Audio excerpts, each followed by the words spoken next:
include several olive branches, including an easing of Beijing's restrictions on rare earth sales to the US and a partial freeing up of China's access to American computer chip technology. Stephen McDonald reporting. So what's all this trade tension between the US and China doing to the global economy? Well, the World Bank's the latest to slash its growth forecast, as the BBC's Michelle Fleury reports.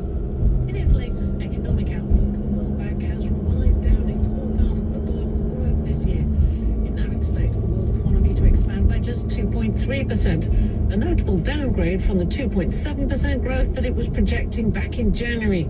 If these latest figures do prove accurate, it would mark the slowest pace of global growth over a 7-year period since the 1960s.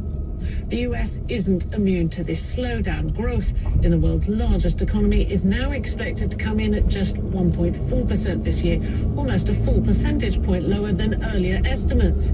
A significant adjustment. But China, America's biggest economic rival, is expected to weather the storm more effectively.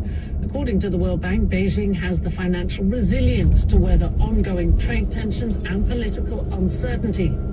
Despite all this, the World Bank stopped short of predicting an outright global recession, saying the chance of that happening remains below 10%. But the bank joins other major institutions, including the IMF and the OECD, in warning that Trump's trade policies pose a serious threat to global growth.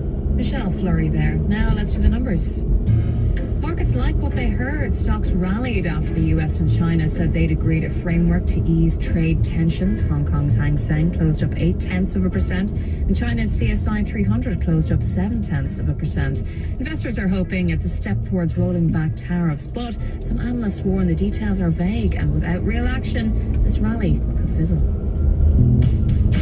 Distribution of Marketplace Morning Report from the BBC World Service is supported by Schwab. Schwab offers investors choices like full-service wealth management, self-directed investing options, and trading on Thinkorswim. More at schwab.com. From giant mirrors in space to algae farms, there's no shortage of bold ideas to fight climate change. And one company in India is testing a more down-to-earth approach, quite literally.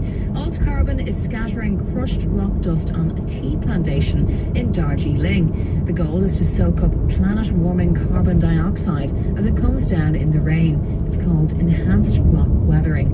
The BBC's Chavi Suchdev has the story.